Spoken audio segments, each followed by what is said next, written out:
We have news from Todd Ellis that he's embarrassed that he's caused the red flag, but says that they have the bug. They will be back at the TT. So that's tremendous to hear. Patrick rejoins us.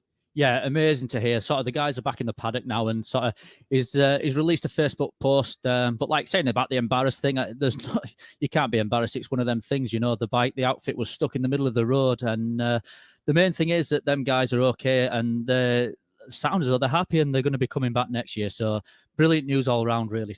That absolutely is the main thing. Obviously, we wait to see whether Lee Crawford and Scott Hardy make it out onto the second race.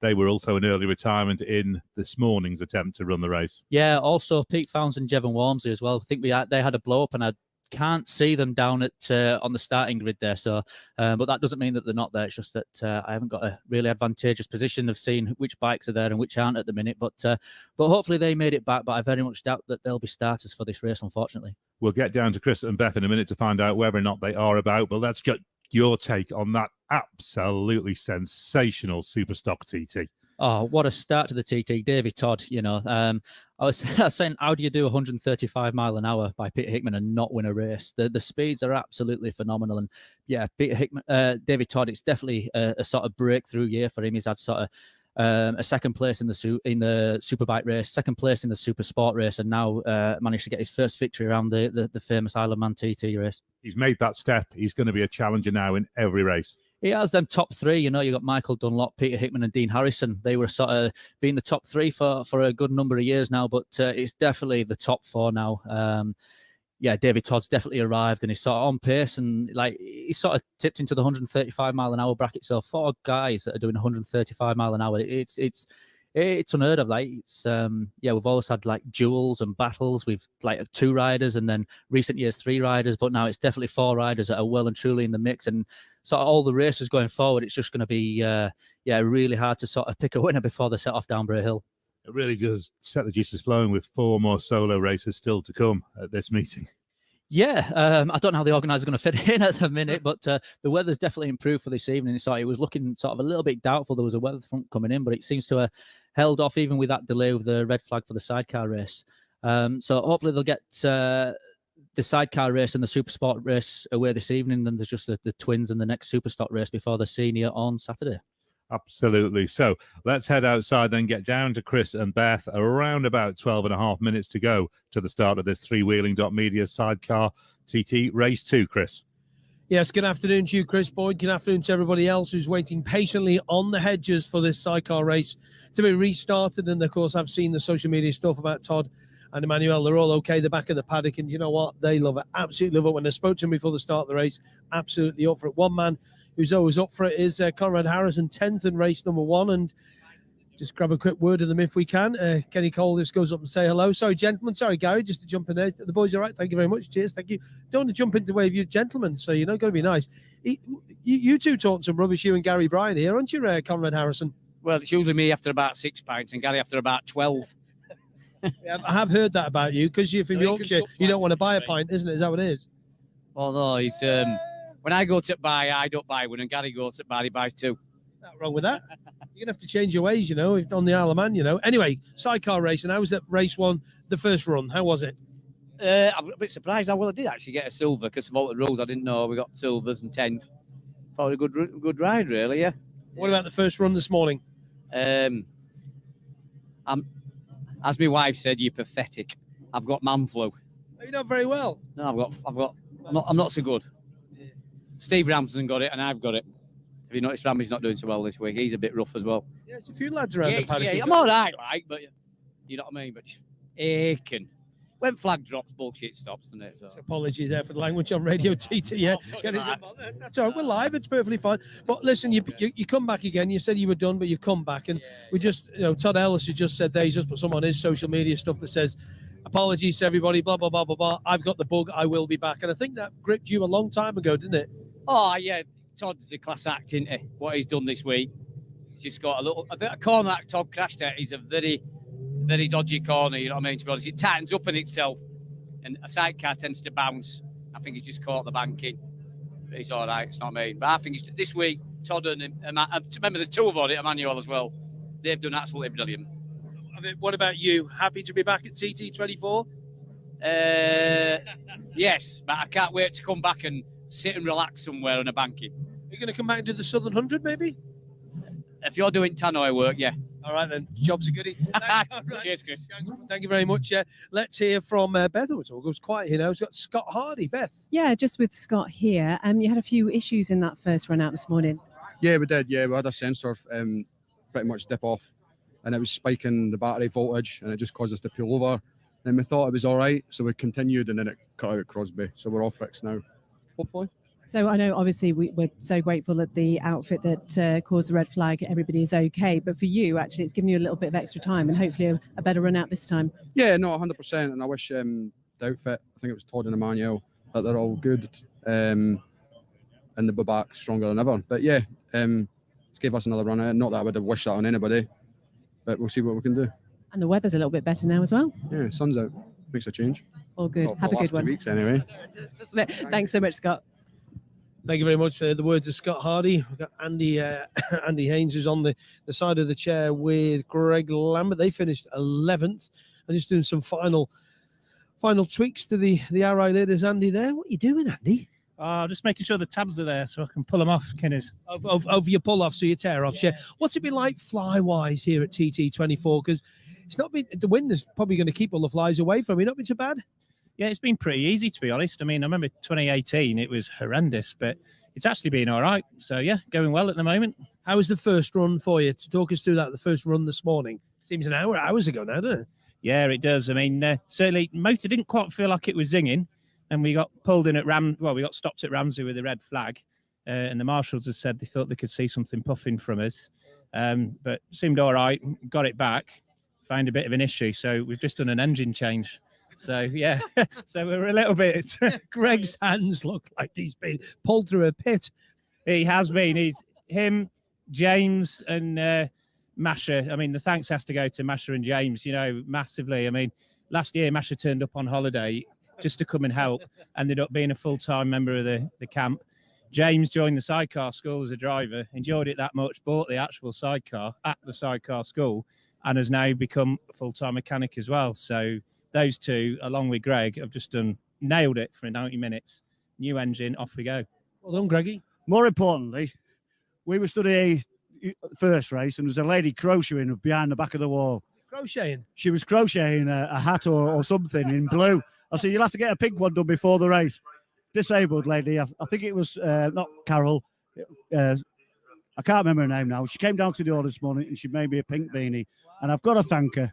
Really, really thank her. So, yeah, let's hope this goes all right. New motor. Yeah. That was a quick change, I can assure you. And now you're going to take up crochet as well. No, she'll just have to, she needs to make a smaller one. It was a bit big, but it was lovely. So I'm very grateful for it. And it just shows that, the crowd are behind us all, eh? And if I can bring this home, then that'd be great. I'll be chuffed because it's been quite slow all week, really. So I'm hoping it'll go quick now. Thanks, Greg. Thanks, Andy. Cheers, boys. Thanks for your time. Thanks to everybody supporting us around the circuit. I'm just here with John and James Saunders. Chris Kinley was just saying there that this morning seems like an eternity ago. How were you going this morning? Yeah, we had a good start to the race. It was all going well. We were enjoying it. So, yeah, it's been a bit of a long wait, but thanks to Gary and his team, he's managed to get the sidecars back out again. So that's brilliant. And just like to say thank you to all the marshals and officials out there who volunteer their time for nothing and get us out there. We were talking this morning about what you do fuel-wise. We know it was meant to be a 3-lap race. It's now a 2-lapper. Do you still fill it up all the way? No, we've not got a full tank. We just got enough for 2 laps. So that'll do us fine with that one. And James, how was it for you this morning? Yeah, it was good. It took me a little while to wake up, to be honest. But we soon got into it, and I think we were sitting in top 10, so that's good for us. But yeah, just glad that Todd and Emmanuel are all okay. And good crowds around there this morning? Say again, sorry? Good crowds around there this morning? Yeah, a lot of people out today. Yeah, it's fantastic to see everybody out there enjoying the bit of sunshine that is there now, every now and again, isn't there? So, yeah. Wonderful. We'll have a good one now. Thank you very much. He's going to love this. Wayne Lockie. Hello, Wayne. Good to speak to you, Kay. And you. Talk us through. Everybody says to me, what does that mean on the side of the outfit? Be clean, dirty weekender. What is it? What's it all about? It's a company that make camper vans and stuff and convert them. So it's check it out. So it's like VW vans converted or the transits and stuff like that, yeah? All sorts of vans, but yeah, mainly VWs. That's what it started off with, like, yeah. Talk us through race one. Not good. I can't remember it. It's ages ago. This morning was ages ago, wasn't it? That race one the other day, I meant, yeah. Yeah, no, it's all right. Yeah, just steady away, like, yeah. It's we had a threat on the oil tank, so it went through the oil tank and blew us up. So we were going well, but one of them things. What about the first run this morning? How was it? Yeah, again, just not really settling in that well at the moment. Don't know why. We were, yeah, getting on it, but not 100%. You know, not yet. The wind's dropped a little bit as well from this morning, isn't it? Yeah, seems to have. Yeah, seems to have. Yeah. Yeah, I mean, good luck, mate. Cheers, good luck. Thank you very much. Yeah, check them out. Dirty Weekender on Facebook, and careful what you click on. Beth, where are you? I'm just here with Alan Founds. Alan, obviously getting set for this second run out today. How was it this morning? How are you and Reece doing? Yeah, we have to kind of wind ourselves up again, don't we, and get ourselves going after the short pause. But as luck would have, and we've made a few changes going into this second race, so it wasn't quite pulling down Crosby, and it was a bit dozy on the gearing. So we made a few gearing alterations, and hopefully we've gone the right way with it. And we'll see how it goes. How's Reece feeling? Is he all right? Yeah, we're good. Yeah, we're good. Like I said, it roller coaster of emotions at the TT, isn't it? Where you get settled down, and you get fired up, and then you settle down, and you're trying to fire yourself up. And it's difficult, but it's the TT, isn't it? It's not meant to be easy. And I guess it's good to have something to focus on. So if you're messing around with the outfit, making those changes, it gives you something to do while you're waiting. Yeah, it takes your mind off things. My mechanics would disagree with that one, like, but yeah, it takes your minds off things. But yeah, no, we're good. We're good to go. Well, best of luck to both of you. Thanks, man. Just want to bring Patrick Ferrans in on this. Patrick, back to Greg Lambert and Andy Haynes there. An engine change in between the two races. That is some sort of job, that, isn't it, eh? Yeah, you've got to have a good team around you to sort of change an engine that quick. I mean, you can sort of get them out, but it's sort of getting everything back in and make sure all the sensors are plugged in and the oil levels are correct. And sort of, yeah, it's a monumental effort to sort of get an engine out and back in that sort of short time. And it sort of give them another chance, really. I know it's unfortunate for Todd and Emmanuel, but yeah, it's been an advantage for some other teams. So for Greg and for Lee Crawford, it's sort of been a sort of a saving grace for them, so because they get another bite of the cherry. Do you know what? I think we're going to see a new name on the podium here today. I really do. Could we have Louis Blackstock and your mate Paddy Rosney? Could we have Lee Crawford? Could Scott Hardy? Could they be there? Could the Rammies be there? Could we see John Holden back on the podium? Dave Molyneux and Jakey Roberts are going really well also. This could be an interesting rerun of race 2, couldn't it, Patrick France? Yeah, so there's probably 5 or 6 guys there. And I mean, Todd and Emmanuel were sort of in that mix as well. They just nipped into 3rd place on that first start. So there's probably 5 or 6 bikes that could sort of pinch that 3rd place. So the battle for 3rd is going to be sort of really interesting. With Pete Pounds obviously now not running as we led to believe, but the battle up front is going to be between Ben Birchall and Ryan Crowe. And like Ben will have sort of gone out in that and got a load of information and know what he has to do. He knows that Crowe would be fast on that first section of the course, and so he knows that he's got to sort of respond to that because he'd lost 10 seconds before the red flag had come out in that first session. Pete Founds and Jevon Walmsley aren't on the line, so there's a big gap. There's a 10-second gap between the Birchall driver and, of course, Kevin Rousseau in the chair. 2 minutes to go before the start of the race. The Cox Motorsport machine I'm looking at of John Holden there now. John, this is his little arms just into his position, locked into position. He will be now for the next couple of laps. And Tim Reeves, who was talking about the blow-up that Pete and Jevon had when they were going down through when they were going down through obviously through Kurt Michael there, and Tim said he hit that oil and went absolutely sideways, and he was heading towards the house at one point, but he managed to correct it. So hopefully they've got all that sorted now. We're a minute and a half away from the start. And Lee Crawford and Scott Hardy, every time I go and talk to Scott, he tells me what he's got in the back there now is the kitchen sink, and what he's also said now is he's got the bathroom in there as well. He's happy and he's smiling and he's ready to go with the sun shining, and as Peter Neal used to say, looking down on us, I'm sure the sun is definitely glinting on the fairing. Conditions look well set, Chris. Thank you very much for the Freewheeling.media Sidecar TT Race 2. Our attempt at a full restart after the opening attempt this morning was red flagged on lap 1 due to that crash by Ellis and Clement. So we will go again with a 2:15 start, 2 laps, 75.46 miles. It was the Birchalls that won last year from Peter Founds and Jevon Walmsley, and then Ryan and Callum Crowe in 3rd. Our starter, once again, is Chris Bowman from Freewheeling.media. here. He has the flag in his hands. Around about 30 seconds to go. We see the top 6-7 outfits into no man's land, and what that feeling must be like as you wait to have the tap on the shoulder. We can see Ben crouched right down over the driving side of the machine as well, and Kevin Rousseau on the back, ready to give it the big pusher off. We see the starter, Mark Pendlebury, move into position. He puts the hand on the shoulder. We are into the last 5 seconds before we get underway with the Wickham Blackwell Hager Honda. And we go.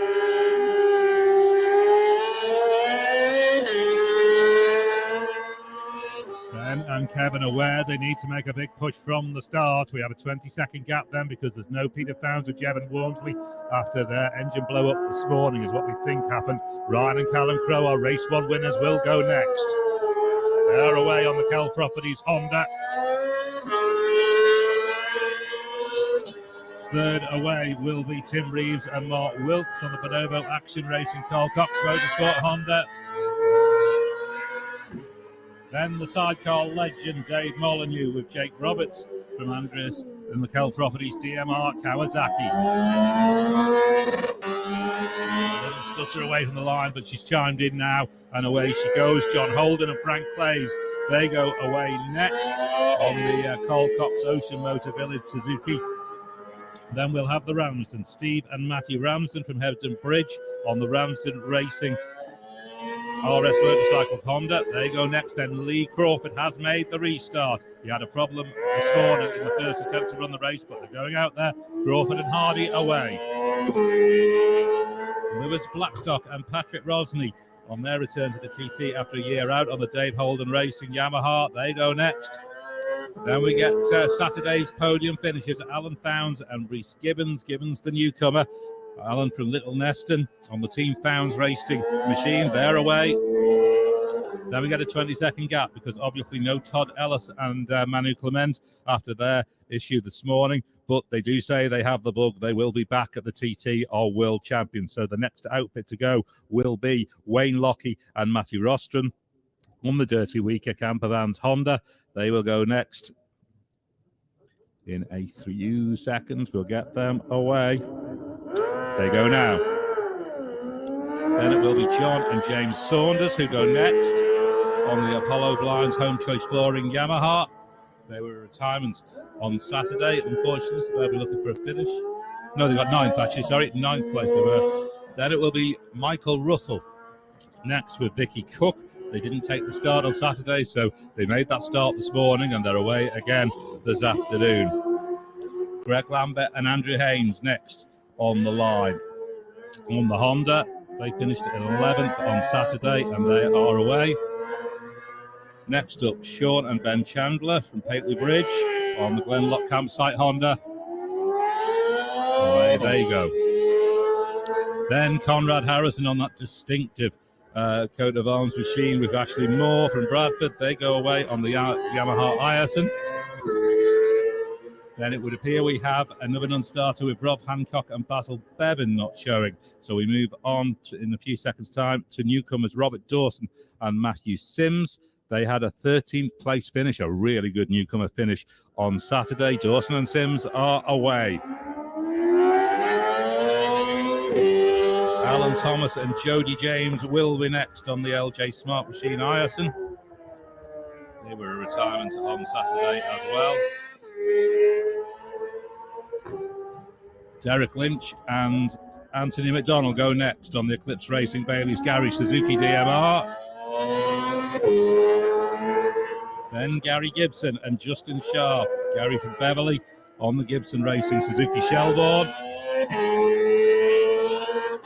Bruce Moore and Mark Gash are on the Arcadia Motel Christchurch of New Zealand Honda Ireson. They go next. We do have Andy King and Andrew Sigsworth from Broughton on the Honda Lumley Ireson. They go and they finish 16th in the first race.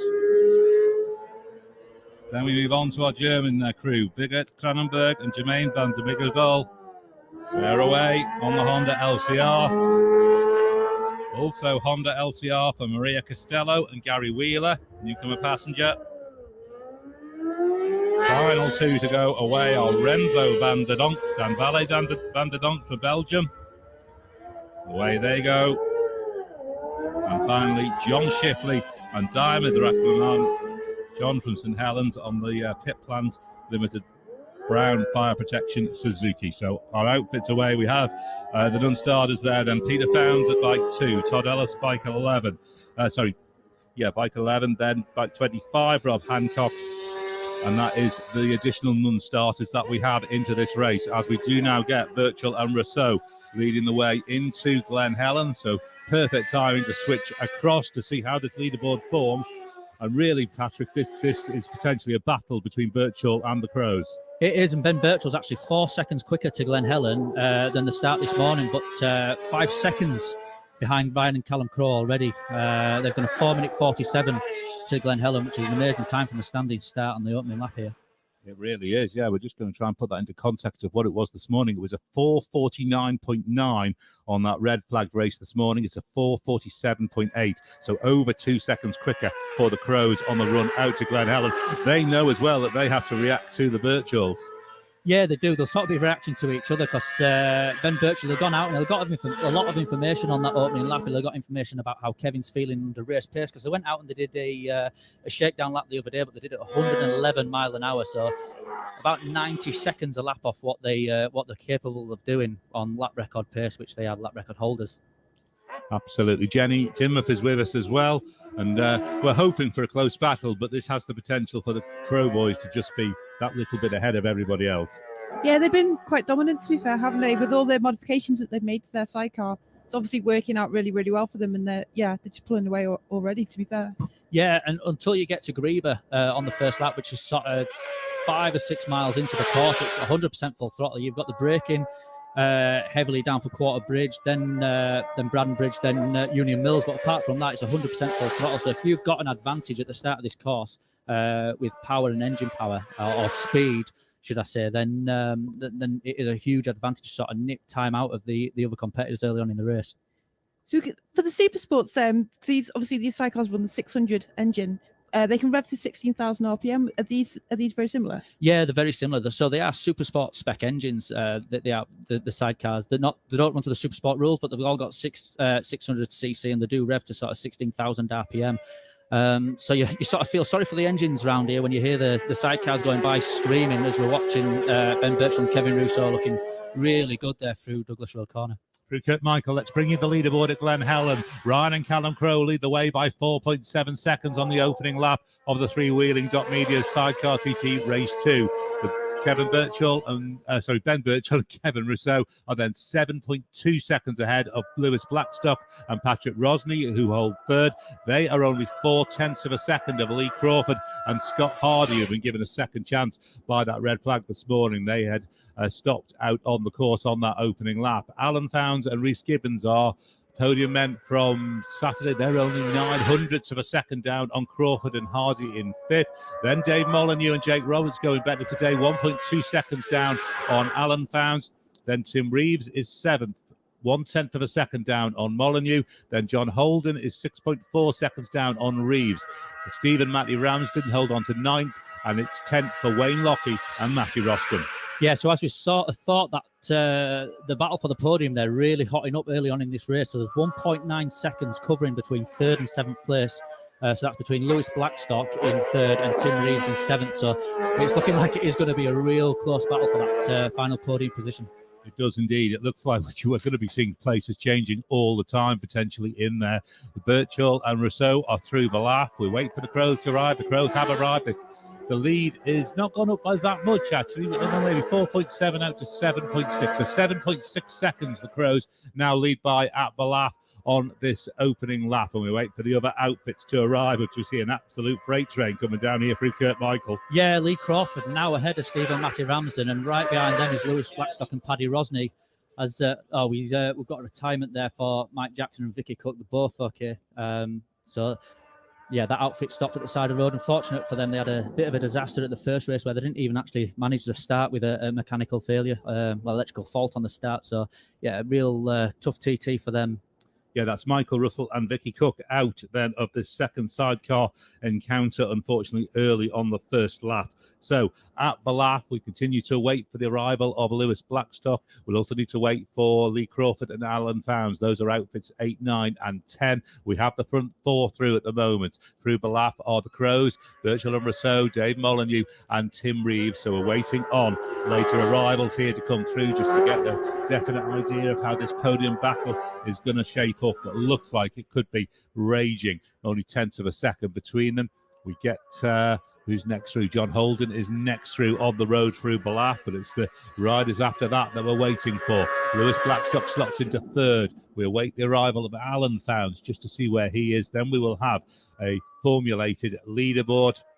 Oh, he slots into fourth. So it is the Crows that lead by 7.6 seconds at Ballaugh on lap 1. Lewis Blackstock and Patrick Rosney continue to hold on to third, 14.2 seconds down on Birchall. Alan Founds has moved up to fourth. He's only a tenth of a second down on Blackstock and Rosney. And then it's only 7/10 of a second from them back to Molyneux and Roberts. So this is really battling up. Then Reeves and Wilkes are in sixth, 2.8 seconds down on Molly. Then Crawford and Hardy in 7th, Holden and Clays in 8th, and the Ramsons in 9th of the outfits through Ballaugh. Yeah, Lee Crawford's lost nearly 12 seconds through that sector from the run from Glen Helen to Ballaugh. So hopefully that's not anything too terminal. It's just sort of a bit of an issue, and hopefully he can get back on pace. But he's lost a whole load of time, and he's dropped 9.3 seconds behind Tim Reeves in 7th place. It's 1:19.5 type pace from a standing start for the Crow brothers as far as Ballaugh. They're there in 8 minutes and 10.9 this morning. It was 8 minutes 12.5. So somewhere up around 119.5 pace from the start, Jenny. God, that's incredible, isn't it? I don't know how they do it. We're just watching pictures of Ben Birchall and Kevin Brousseau. And I don't even know how you know where you are on the circuit. It's tucked right in there. You can't hardly see him. Yeah, real tough there. I mean, obviously riding with an injury as well, and to be able to do out and do them speeds, and only 7.6 seconds behind the Crow brothers there. Trouble for Alan Founds. We think he's being black flagged at Sulby. We understand part of the passenger tray seems to be dragging, so they will be stopped and be inspected. Any time will be deducted if they're allowed to continue, but you don't want that stoppage, do you? No, you didn't. I did sort of see that on one of the screens, so I'm not quite sure what's happened there. They're sort of well held in and well fastened up by the under tray on these bikes, so I'm not quite sure what's gone wrong there on that outfit, whether they've sort of gone over a jump, or maybe they bottomed out through the bottom of the Garrow and it's just sort of scraped some of the bolts and nuts off that sort of hold that under tray on. Just seen Birchall and Rousseau heading up Stella Maris towards Ramsey outfit, and it seemed to really spin up as they came through Stella Maris.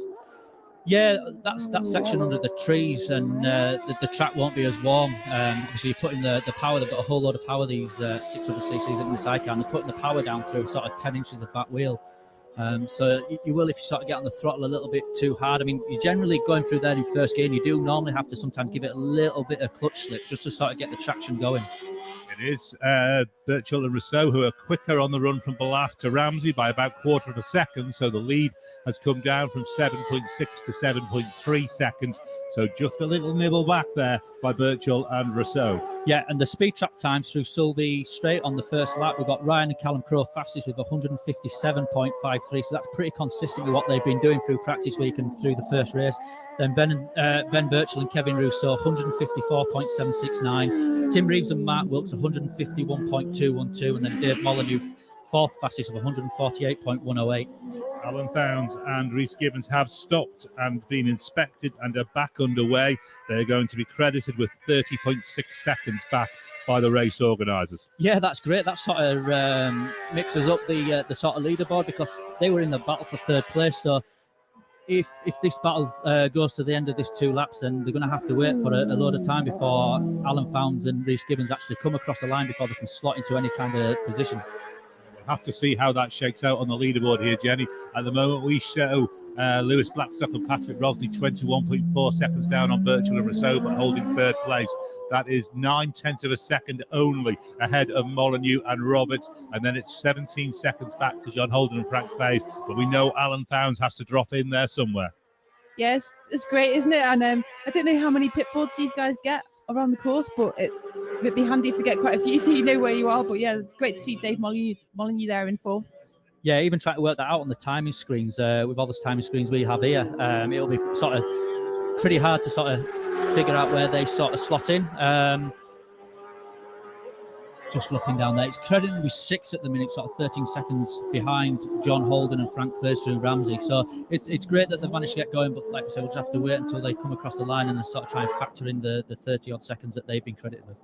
I think they're going to be right in that battle, maybe just holding on to 4th place behind Blackstock and Rosny. We'll have to see how that shakes out as we now see outfits heading over the mountain. Obviously, we're looking for the run towards the bungalow, but if we go back to Balaf to get more outfits in, then heading down beyond the leading riders, we have John Holden and Frank Clays holding on to 8th, Stephen Matthew Ramsden in 9th, in 10th it's Wayne Lockie and Matthew Roston, then in 11th Robert Dawson and Matthew Sims having a fantastic ride today as newcomers.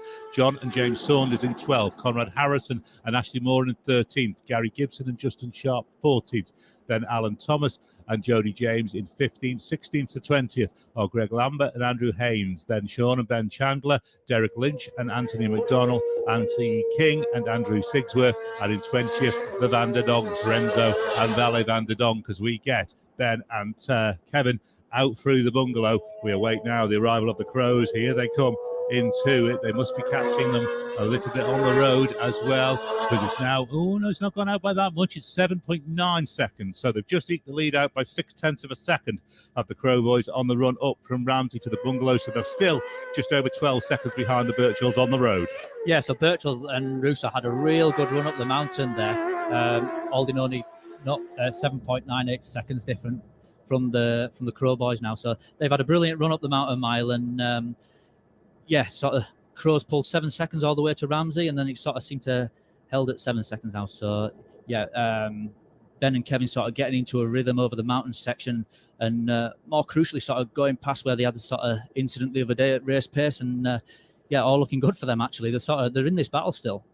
Yeah, that's so impressive, isn't it? And you just see there Ben with the sidecar twitching and him just correcting the steering there, and it's so impressive what they're able to do with everything they've been through and the repairs that they've had to do to that sidecar. Yeah, absolutely. If anybody's seen the pictures, that fairing was more or less completely destroyed, and it's taken 34 hours of work and composite work to sort of get it back up, because it's not just sort of rebuilding, it has to be structurally strong, because if you've got a headwind at 150 mile an hour, it needs to be sort of strong so it doesn't buckle under the airflow.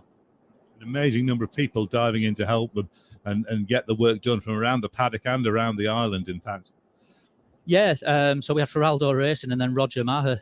They did all the composite work. Like I said, 34 hours, which is an enormous amount of time, and they were actually ready for the shakedown lap a few days ago. Obviously, this race has been put back a day, so they would have been ready yesterday also. So, yeah, amazing effort then. But I just want to say how well Lewis Blackstock and Patrick Rosny are doing. They were holding third up to the bungalow, and they are running standard engines. And as I thought, because they've got standard engines which they run in the World Championship, when they run out in the World Championships, they would have lost out on the run up the mountain, because it's a drag uphill, and it's just shown on the times there. They have indeed. It's Molly and Roberts who are up into third place. Dave Molyneux and Jake Roberts move up into third place at the bungalow on lap 1. The Crows lead Birchall and Rousseau by 7.9 seconds. It's then 29.8 seconds back to Molyneux and Roberts. They have 2.1 seconds over Blackstock and Rosny. John Holden and Frank Clays and the Ramsdens also through the bungalow, and we await obviously Alan Founds to see where they drop in. Will they be credited back time for the fact they've had to slow down and then speed up, or will it just be somebody will have time to stop? I'm not quite sure how it works. I've sort of never been in that situation, and it's sort of a unique, you don't sort of hear about it so much. But we'll just have to wait and see. But I imagine it'll be from sort of when the time that they stop, but then you've got to factor in the slowing down and speeding up. But they managed to pinch that third place in the first race and pull out 10 seconds on the last lap. That was obviously in a 3-lap race. This is a 2-lap race, so they'll come around here through Cronkmore and then just fly around one more time, and then that'll be the end.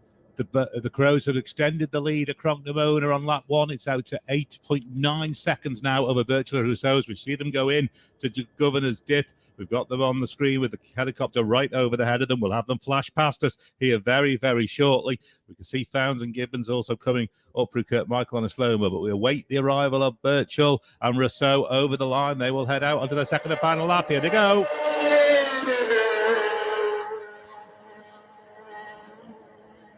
Away they go. So about 10 or so seconds to wait, probably for the Crows. Here they are.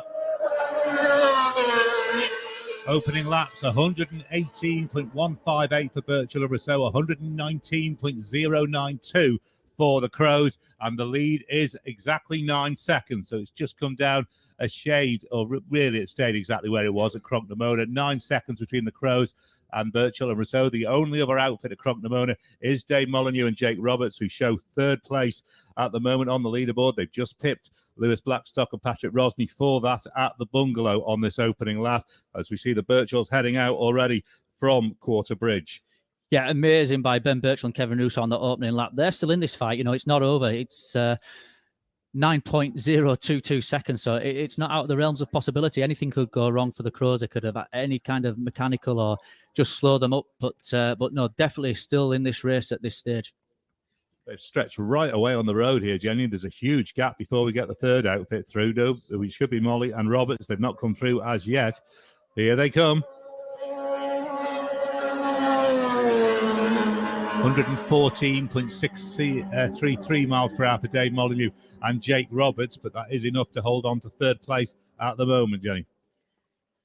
Yeah, Patrick, as a passenger, obviously, how hard is it to have a new passenger? Because obviously Kevin is a new passenger to Ben for here, and what they're achieving is just like fantastic. How difficult is it as a new passenger to a new driver? Yeah, so it's akin to sort of changing chassis or changing engine manufacturers. You know, it's massive because Ben Birchall's only ridden with his brother around here, so to come here with a passenger and then go through what they've gone through in practice and go out and do 180 mile an hour lap on that opening lap, it really is quite amazing.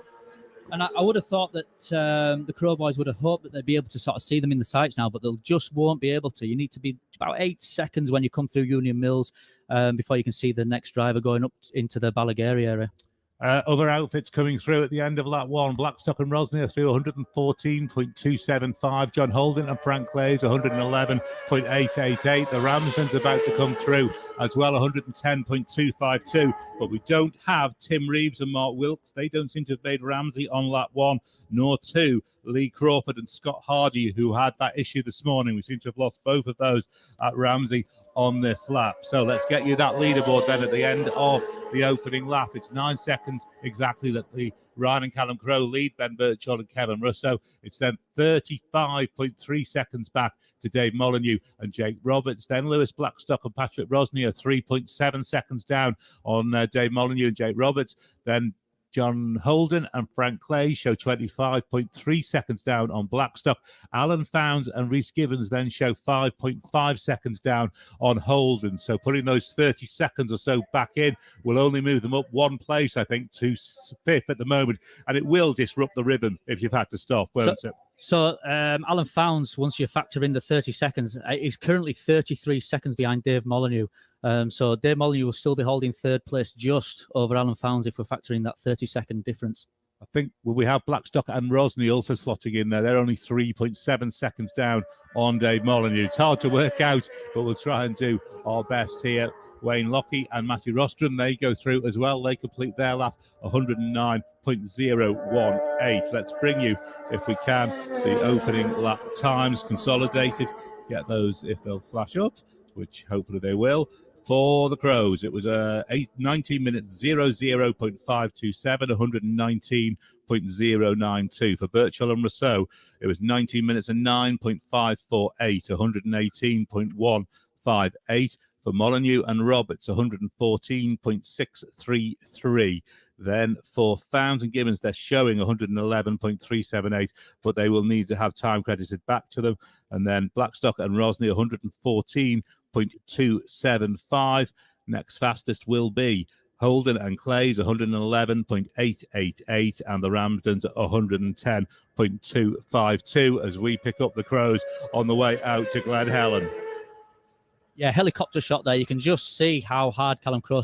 He's working the left and the right as they're coming through the Glen Helen section. And there's still actually a bit of damp patches still bubbling up through the centre there. So they have to be careful going over that white line. It sort of seems to be all the way through practice week that water just seems to be seeping out of the centre of the white line. So on the run up through Glen Helen, just sort of ease the power on and not try and be too aggressive on the throttle.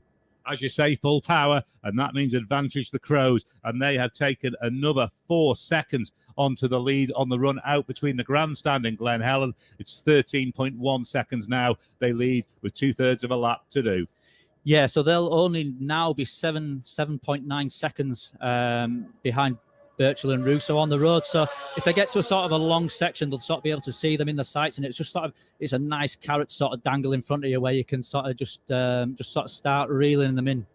And Jenny, this is the Crows potentially set to join the 120 club. We've got the Birchalls in. They did the 120 last year. They were followed in by Pete Bounds and Jevon Wormsley in the second race last year.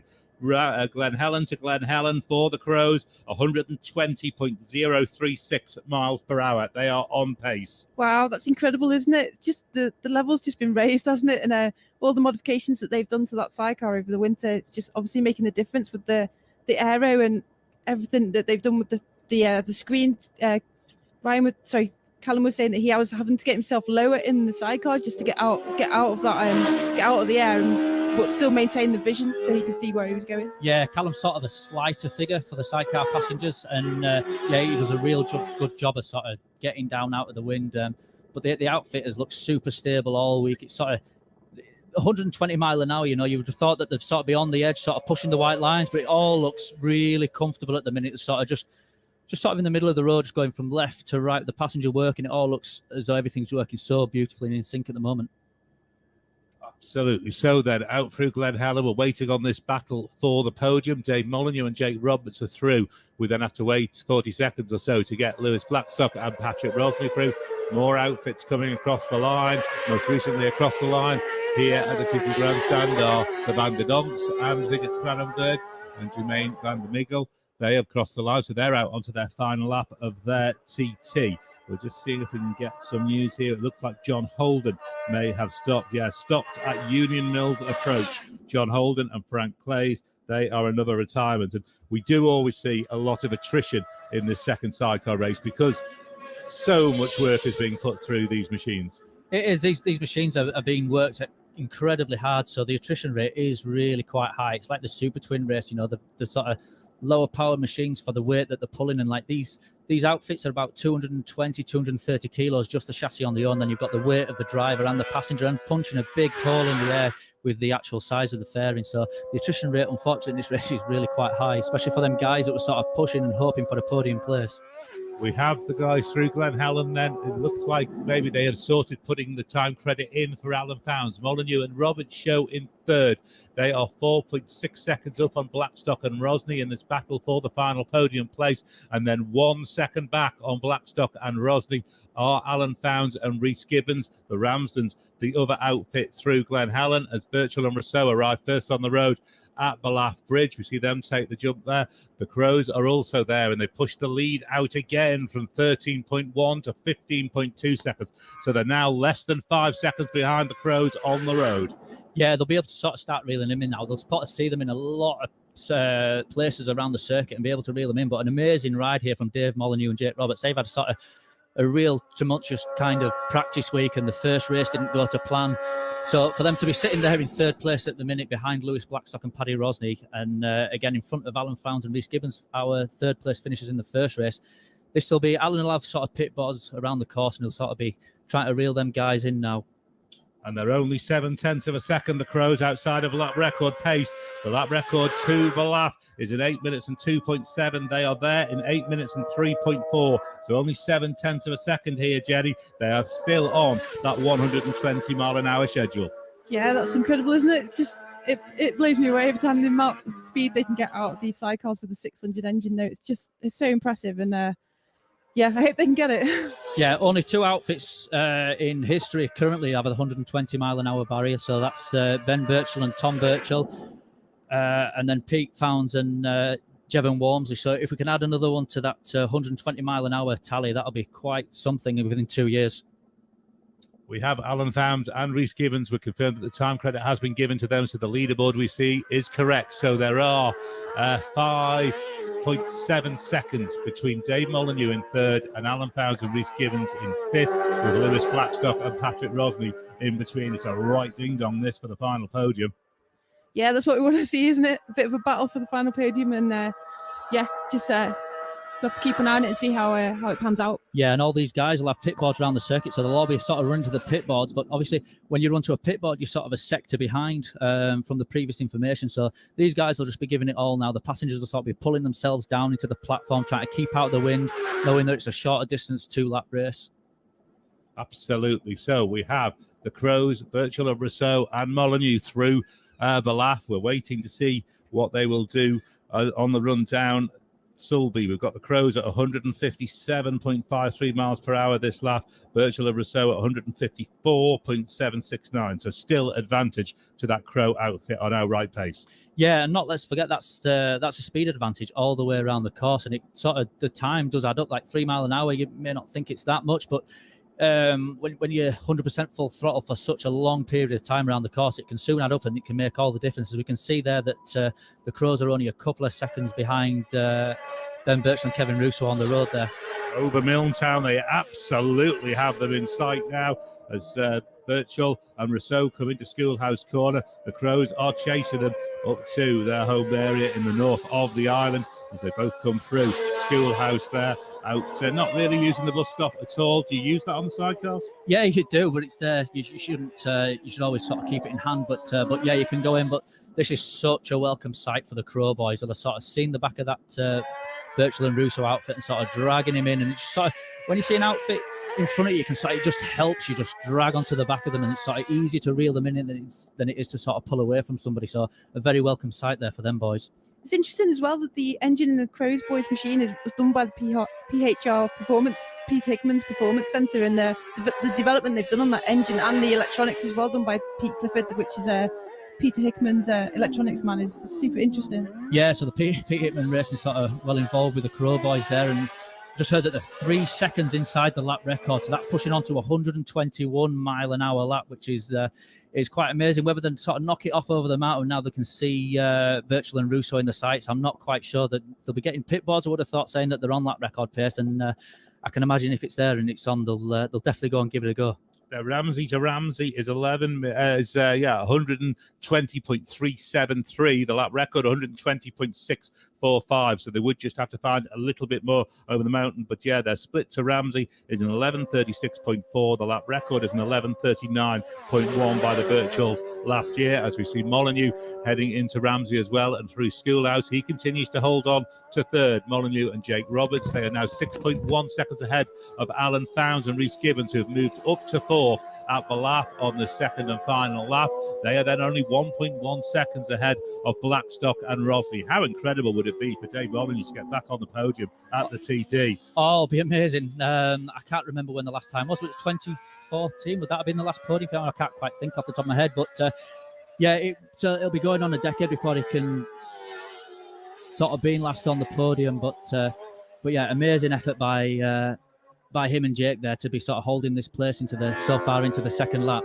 Molyneux's getting a big ovation up there in Ramsey in the north of the island where he's from. We can see the fans cheering, and really the Crows probably won't have aboard to know they're on that record pace. All they'll be concerned about is Virtual and Rousseau are right in front of them.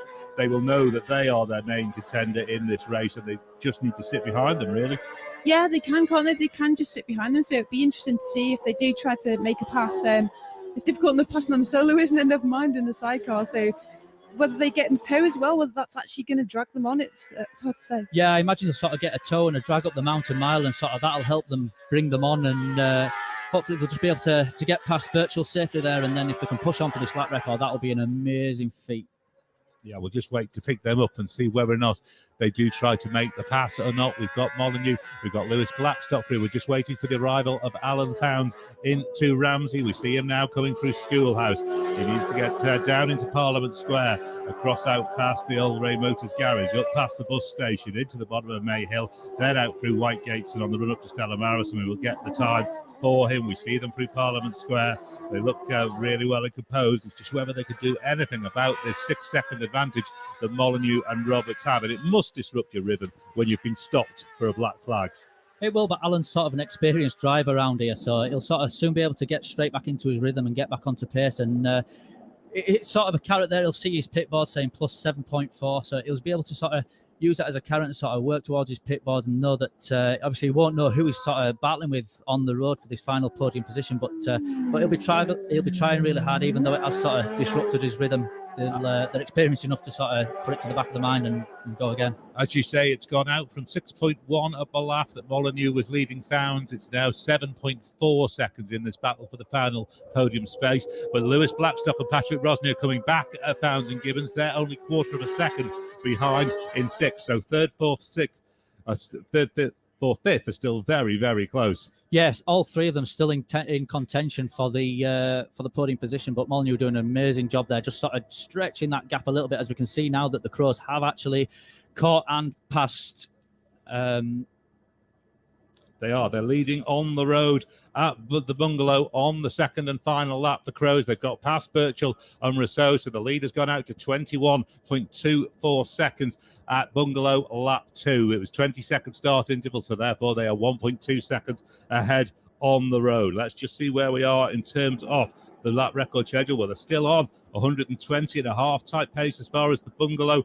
They are 1/10 of a second outside of the Birchall lap record split to the Bungalow. It was a 15:13.3. They're there in 15:13.4. This is still very possible. Yeah, it's very possible. It is really on. So quite amazing that they can sort of do a lap a year apart and only be 1/10 of a second difference on sort of from the run down to the mountain. So if them guys have got a sniff, I think they'll be getting pit boards now, and they'll sort of know that they are on lap record pace. I think they're going to sort of really go and try and push for this.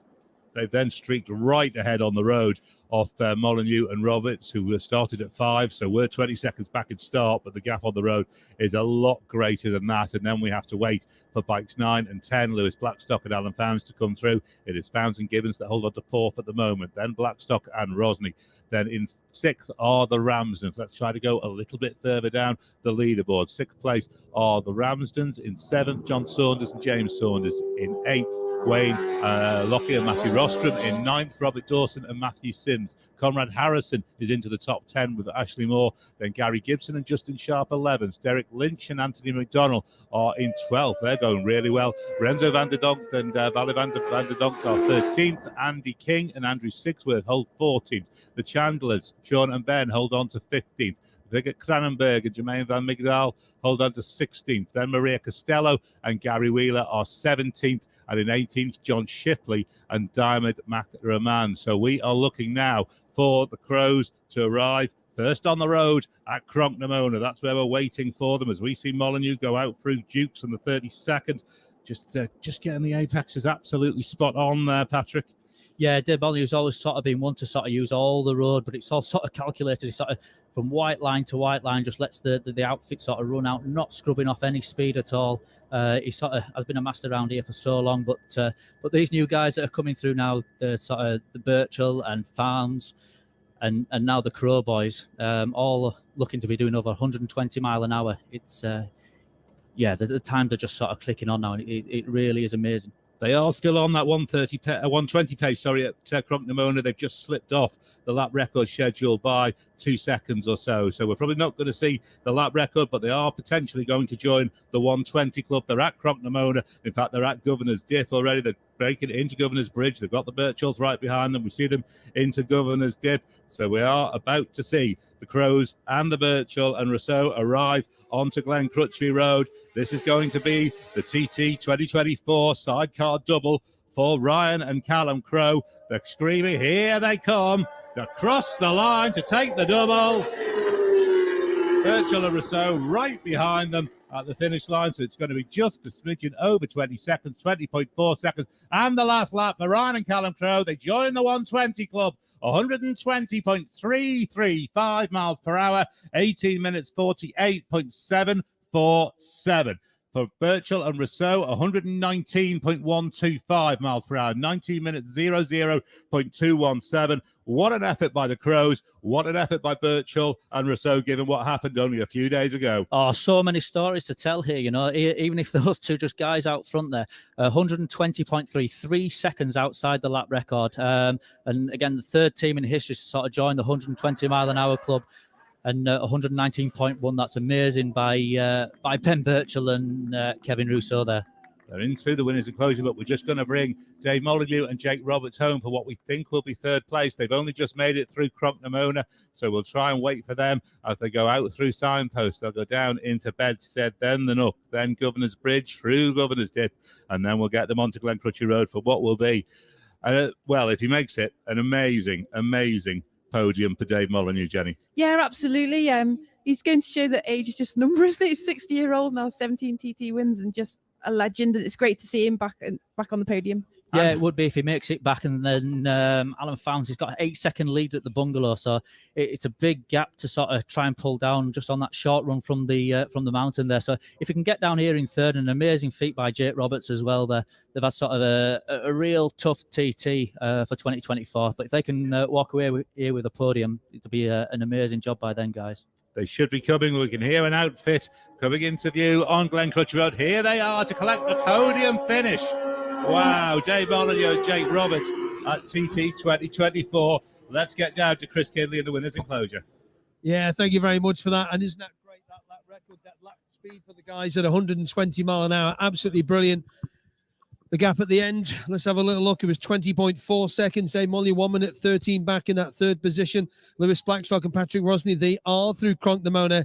We'll give you that last lap again for the Crows. Well, 18:48.7, 120.33. And Callum celebrated his birthday the other day. And he gets a handshake from Rob from the TT guys. And he's Dave Molyneux and Jakey Roberts. Wowee! Oh! Never, ever, ever seen Dave Molyneux like that coming into here. Never, ever, ever.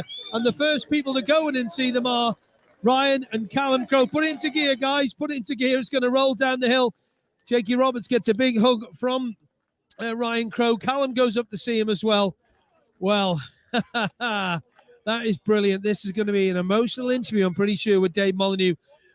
And we'll let hopefully you're not picking up what Dave's shouting there. Just put the outfit in gear, will you, Cal? Otherwise it's going to roll away. And let's get to Ryan Crowe if we can. Well, young man, 18 minutes, 48.7, 120 mile an hour lap for you two. That's all right, innit? That's what the top 2 wins. was. 2 wins and 120 mile an hour. Can't beat that, can you? Talk us through the race. Well, we got a good start. I pushed it a bit hard into Griever Castle. I thought we'll push it a bit hard here. I got aboard P5 at Kurt Michael there from Murph, and then I got another one, P7 at the Gooseneck, and I thought that's kind of he's on a steady, like evenish pace, and then I seen him coming probably Solby Straight. I seen him turning into Solby Bridge, and I thought, right, hunt on sort of thing and chase him down, and then up the mountain mile, we up past him on the mountain, so it was good. Mega race. Nobody in front for you to chase. I said it before the start of the race. You had nobody to look at, whereas you had Pete and Jev before. You had nobody there, so you're going to try and judge it, haven't you? Yeah, well, if Pete was there, it's a shame Pete wasn't there, but we had one target on us, really, and it was to finish first. And we just chased and chased and chased, so... This has been the culmination of years and years of build-up, this, isn't it, to this now? Yeah, 100%. We've tried 100% of our effort every single year. We've done the TT. It's just this year we put extra effort in and really put our hands deep in our pockets to get the equal machinery, and look where it's put us. It's, money can't buy you a dream, can it? But it clearly does.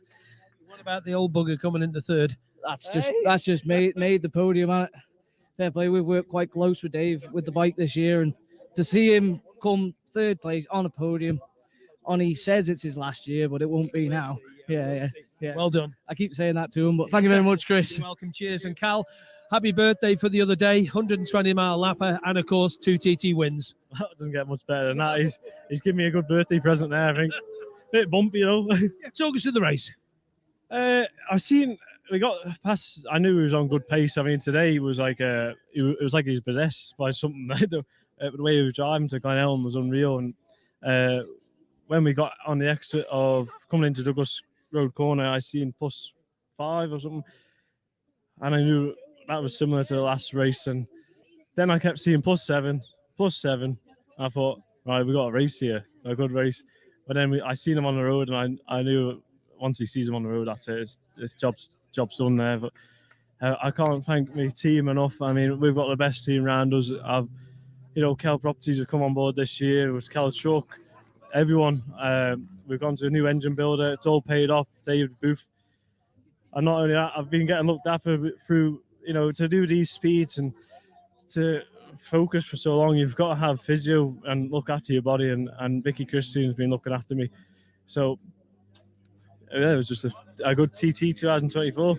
There's some party up the north tonight, wasn't it? Yeah, you know what? To see that man walk in, to drive in this park for me, whatever you call it, that's just made it. I think it's made a lot of people's days, including your brother. But you're a 2-time TT winner. Get yourself in there. Enjoy. Thanks, Cal. Thank you very much. Well done, well done, boys. Excellent stuff. Let's get over to our second place crew, Ben, and we'll let him relax a little bit. That's all right, isn't it? 119 lap on the last lap for you boys. Well done. Yeah, it's fantastic. I mean, credit to Kevin. We had a bit of a turbulent week, but it's his second ever TT. So to be at that pace, and it's great. And thank you so much to everyone that's helped us get to the grid. Fernaldo, Paint Francesco, and Roger, and I'm struggling to remember names. I love Wraps, and a massive thanks to my sponsors. It's difficult times for everyone, and the support that I get that gets us here to do this is so important, and I want to thank them all personally so much. And my team, my boys, they work day and night. And, yep, we got a podium. I'm thrilled. Got a podium. After you're upside down on the mountain, you were thinking, oh, this is it. I did. I thought that was over. And, it's a big thing to come back without Tom. And I want to say a big shout out to him and thank him. So, yeah, emotional all around, really. Well done. And for the boys to win and to Molly to get on there, eh? What a day for the Isle of Man, eh? It's cool. It's nice to... Ryan and Callum are in that sweet spot, and I know exactly where it is. And me and Kev's just outside of it, but it don't mean that we aren't going to get back there. And I'm looking forward to next year now. I know where we need to be. And, well, Dave Molyneux, what can you say? That's just fantastic. 60 years old and fast as flipping heck. Well done. Good to see you. Cheers. Thank you. Kevin, let's jump in if we can. I won't try not to stand on your ankle and that 119-mile-hour lap. Second time here. That's all right, isn't it? Yeah, after what we had, after the quadrant we had, it's very good to be on a podium, and then all the boys will make a really hard work to put the grid, the bike back on the grid today. So it's just amazing for me to be on a podium this weekend. How's your body? Okay, sore? Yeah, when you're on a bike, you don't think a lot about that. When it's finished, it's a bit different story, but on a bike, it's quite all right. And then we are here to do our job, and then I think we did quite good. You certainly did. Well done. Thank you very much. Thanks, Kev. Thank you very much for that. We'll just watch the lid that's on the floor. We're just waiting for Dave Molyneux and Jakey Roberts just to do the podium, to do the TV bit. I'll just give you the other. So the finish then, it was 20.491, 20.491 for Ben Birchall and Dave Molyneux and Jakey Roberts in that third position. Let's have a word with young Jake. All right. Well, we'll give him a minute. Do you know what? Hang on. We'll let Ryan and Callum come in and see them first, because there's one or two choice words coming out of Dave's mouth. We'll just let him be on that one. Sorry, bud, but it means a lot. Apologies if you're picking any language up there as well. But David, in your 30th year, 30 years old, how's that, Dave? Do you know what? The biggest cheer was when you came in here. Never. Well, that's nice. Yeah. Talk us through it. The race.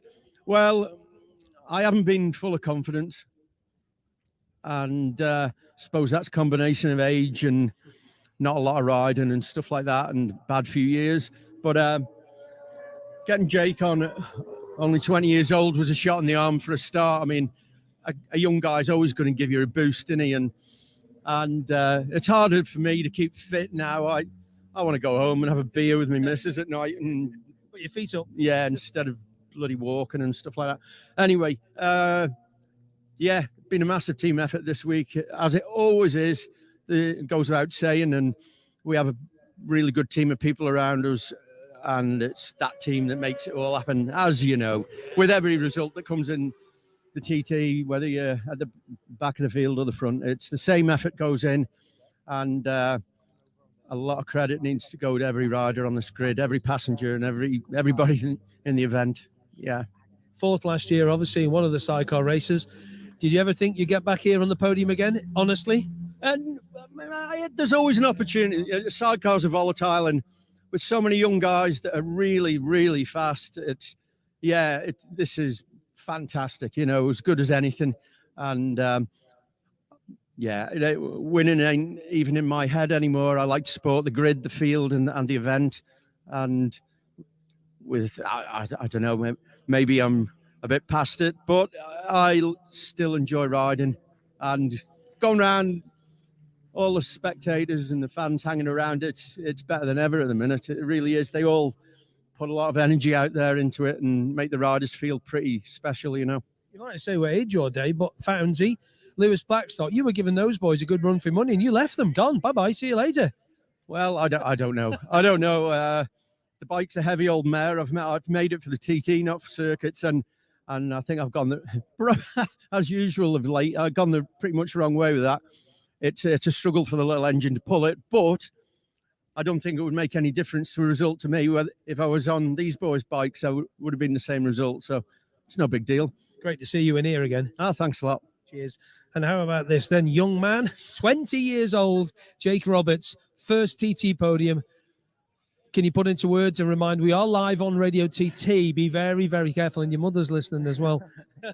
This is just an absolute dream come true to me, Chris. You know that. I mean, I've been in here several times as a kid, and this is just all I've ever wanted. And all that fitness work you've done to the winter months with all your team has paid off, hasn't it? Yeah, no, you mean being 20, all your mates are wanting to go out to the pub and do this, that, and the other. But I've just had to been finishing work in the gym every night, and Callum's joined me in there as well as of late. But I mean, I've got not Dave. No.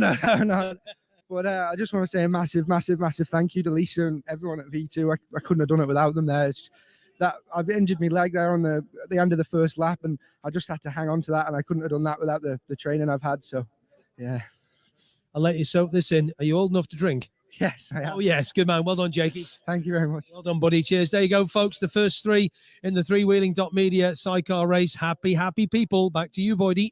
Fantastic roundup of interviews there, and amazing to get Dave Molyneux back into the podiums at the TT. We're going to quickly rattle through the results because we are only 23.5 minutes away from the start of the Monster Energy Supersport TT Race 2. So let's start to work down the results of the second Freewheeling.media Sidecar TT. Ryan and Callum Crowe do the double at TT 2024. They won by 20.491 seconds on the Kell Properties machine on the Honda from Ben Birchall and Kevin Rousseau on the Wickham Blackwell Hager Honda.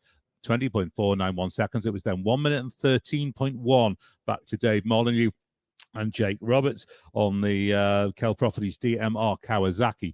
They held on to third by 6.8 seconds it was from Alan Fownes, who Reese Gibbons, who was stopped. And let's just stop that and go down to Beth.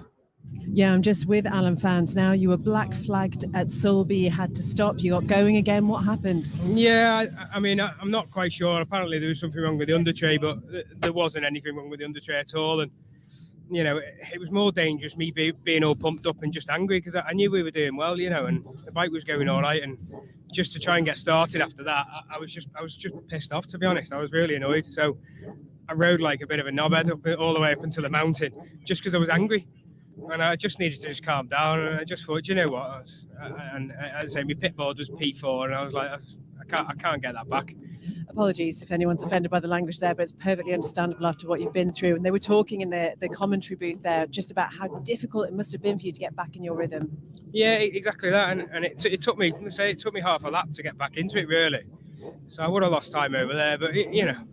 We said it at the start. It's a TT. Yeah, I'm annoyed, and I'm going to have a few words with race control and see if there's anything they can do about it, because that's naughty, really. But I understand the marshals are doing their jobs, but you know. We're credited 30 seconds back, but I mean, still, after everything, fourth is a fantastic result. Yeah, you know, that said, Beth, that's the most successful TT that I've had, like, you know, to date. You know, and with Reese as a newcomer passenger, it's great. You know, massive thanks to all our friends and family and sponsors who've got us over the 100 Club. It's been a massive help to actually get us here, but yeah. You know, bit of a bittersweet ending really to it, but do you know what? We raced around the TT and we finished both races, and that's I can't knock that. Appreciate you talking to us, Alan. Thanks, Beth. Cheers. Thank you very much, Beth. And understandable that he's very, very frustrated with that fourth place finish, 6.8 seconds behind Molyneux and Roberts, who finished in third. In fifth were Lewis Blackstock and Patrick Rosney, 4.7 seconds down on Founds.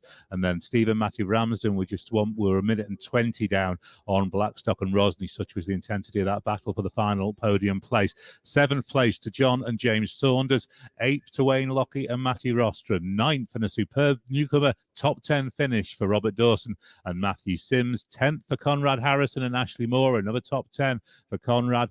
Gary Gibson and Justin Sharp finish in 11th. 12th goes to Derek Lynch and Anthony McDonnell. 13th to Renzo and Valle van der Dongt. In 14th, Sean Chandler and Ben Chandler. In 15th, Vigert Krandenberg and Jermaine Van Migdal. 16th, Maria Costello and Gary Wheeler. And 17th, and the final finishers in TT in freewheeling.media Sidecar TT Race 2 are John Shipley and Diamond Mac Ramon. Patrick. Yeah, a real race of attrition there. There's sort of some good guys sort of just dropped out of the podium fight with breakdowns or whatever. But yeah, it just showed the emotion there from Dave Molyneux when he pulled into the Parc Fermé there, sort of revving the engine. I think that might need a bit of a rebuild after that. But yeah, it's amazing to see Dave back on the podium, and yeah, really delighted for him, and Kevin Russo as well. To sort of race around there with Ben Birchall, you come into the race with an injury, and sort of you trying to step into Tom Birchall's shoes, who's sort of the most successful sidecar racer ever. So yeah, real well done to Kevin and all the physio team at the TT therapy group there that sort of helped him sort of rehabilitate and get him back out on the grid. But yeah, 120 mile an hour lap as well by the Crows. Amazing. Absolutely. We are ready for the podium. Chris Kinley. Ladies and gentlemen, this is the podium for the freewheeling.media sidecar race number 2. Please give your hands together, please, for a gentleman give us a lot. The sidecar racing is going to do the presentation from freewheeling.media. Chris Beaumont. Chris, thank you. Just make your way there, Chris. You know the drill. You've done it a few times now as he makes his way up there. Well, ladies and gentlemen, another bit of history here on the Isle of Man today. As Chris gets himself up into position, which he'll get there up the steps at the back there. Thank you there, Chris.